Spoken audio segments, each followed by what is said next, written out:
manifestations, avec au premier plan l'atteinte pulmonaire, on peut le voir sur la gauche de la diapositive, qui est présente pratiquement dans 90 à 95% des cas, mais également d'autres manifestations, au premier rang de manifestations cutanées, ophtalmologiques, articulaires, hépatiques ou spléniques. Et puis on a des manifestations plus rares qui peuvent mettre en jeu le pronostic vital ou fonctionnel, en particulier les atteintes cardiaques ou neurologiques. Et bien entendu, la diffusion de la maladie, ça va dépendre d'éléments cliniques et également d'éléments d'investigation. Et comme le montre sur la droite la réalisation herméticale, on peut avoir des atteintes extrêmement diffuses chez des patients qui sont parfois polysymptomatiques. Alors, quels sont les enjeux du traitement de la sarcoïdose? D'abord, il faut traiter pas toutes les sarcoïdoses, mais les sarcoïdoses graves, menaçant le pronostic vital, à type de fibrose pulmonaire, d'hypertension artérielle pulmonaire, les atteintes cardiaques, plus rarement les hypertensions portales graves. On a également des atteintes invalidantes affectant le patient sur le plan respiratoire, neurologique, ophtalmologique ou ORL. Puis il y a également manifestations qui ont un impact sur la qualité de vie, à titre d'exemple les atteintes cutanées. L'enjeu également, c'est de limiter les effets secondaires liés aux différentes thérapeutiques. On a très peu d'essais randomisés, 20 pour être précis, dans la sarcoïdose, qui tiennent compte à l'hétérogénéité de la maladie et puis aux difficultés d'évaluation pour juger donc l'activité de la maladie. Point essentiel aujourd'hui dans la décision thérapeutique, c'est pas propre à la sarcoïdose, il faut tenir compte de la vie des patients.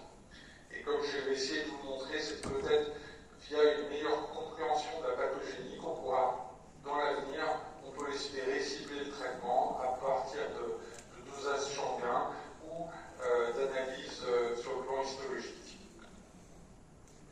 Alors aujourd'hui, la stratégie thérapeutique, on a tout d'abord une stratégie par étapes ou en escalier, qui commence par les corticoïdes. Les patients polysymptomatiques ne sont pas à traiter. Une corticothérapie qui est généralement de l'ordre de 0,5 mg par kilo pendant 3 à 12 mois. La seconde ligne, ce sont les immunosuppresseurs, et le chef de file parmi ces immunosuppresseurs, c'est le méthotrexate, avant l'azathioprine, le mycophénolactone, le léfunomide ou les antipaludiens de synthèse. Aujourd'hui également, la troisième ligne, et je l'aborderai, ce sont les anti-TNF. Et enfin, on a des situations plus rares de sarcoïdose réfractaire pour lesquelles on discute d'autres traitements, et en premier lieu le rituximab et les JAK inhibiteurs. Donc la corticotropine n'est malheureusement pas disponible, elle est disponible qu'aux États-Unis. Alors on a une autre stratégie de cette stratégie par étapes, c'est de traiter les manifestations graves en ciblant, et en particulier, cette diapositive est difficile à lire, mais retenez que pour des neurosarcoïdoses graves, des sarcoïdoses cardiaques graves, on peut d'emblée utiliser une association de corticoïdes à forte dose et d'anti-TNF, en particulier pour la neurosarcoïdose avec des masses intracrâniennes, des myélopathies ou des lésions parenchymateuses cérébrales symptomatiques. Alors, comme je vous l'ai dit, les anti-TNF ont un rôle majeur. Donc le professeur Sen nous a parlé de la pathogénie du Bujold-Schweigen. Donc on va retrouver des molécules qui ont été citées. Premièrement, donc, on va parler des anti-TNF qui interviennent secondairement à l'interaction cellules présentatrices antigènes et lymphocytes T pour l'activation des lymphocytes T, d'abord TH1 ou TH17. Le TNF a également un rôle central dans la genèse du granulome. Donc il y a des études de phase 3 qui, comme je vous montrais, ont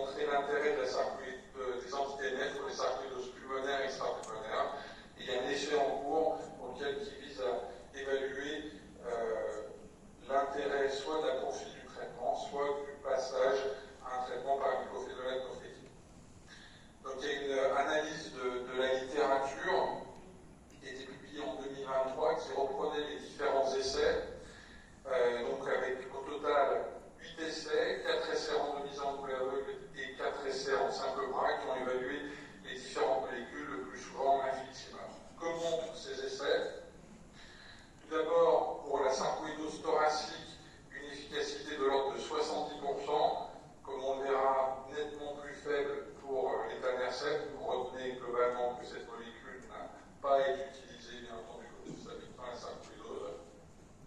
Pardon, c'est passé un peu vite. Bon, je ne sais pas pourquoi ça ne passe pas. Quoi qu'il en soit, vous retiendrez que ça a également été utilisé dans les sarcoïdoses extrapulmonaires, avec une efficacité de 75%, et c'est surtout dans les sarcoïdoses cutanées, moins souvent oculaires, qu'on a utilisé ce produit. Donc les anti-TNF sont globalement efficaces, et peut-être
par sirolimus par voie cutanée, puis par voie systémique, avec un objectif de concentration à 6 nanogrammes par millilitre. Le message, donc, c'était d'abord, il y avait un crossover, mais que par voie cutanée, le sirolimus est inefficace. Par contre, on avait une bonne efficacité et une bonne tolérance pour ces sarcoïdoses cutanées réfractaires du traitement systémique. En conclusion, même si on va demander de parler de nouvelles thérapeutiques, je dirais que la corticothérapie reste aujourd'hui le traitement, la pierre angulaire du traitement pour les formes sévères et symptomatiques. On s'oriente aujourd'hui pour les formes les plus sévères avec une menace fonctionnelle grave ou vitale par l'utilisation d'emblée des anti-TNF. En dehors de ces situations, on adoptera une stratégie par étapes. Le méthotrexate demeure et est l'immunosuppresseur privilégié. En dehors des formes graves, c'est l'infliximab plus le DVA qui est la troisième ligne de traitement. Et surtout, avant d'envisager des quatrièmes lignes, on se retrouve dans cette situation de sarcoïdose réfractaire, il est essentiel d'éliminer l'inobservance, le mauvais diagnostic avec d'autres granulomatoses, des infections opportunistes qui peuvent survenir au cours de sarcoïdose traitée ou non traitée, des cas de lait, éctococose, mycobactéries atypiques. Ensuite, dans les molécules qui sont à notre disposition, probablement les JAK inhibiteurs sont des très bonnes molécules pour en particulier les formes cutanées ou pulmonaires. On a très peu de données sur les autres atteintes neurologiques, cardiaques. Le rituximab paraît avoir donc un rôle et une efficacité pour des formes cardiaques réfractaires. Quid des inhibiteurs de mTOR, peut-être des formes cutanées réfractaires, et l'avenir, on peut l'espérer, c'est celle d'une médecine personnalisée, comme je l'ai dit au départ, sur des marqueurs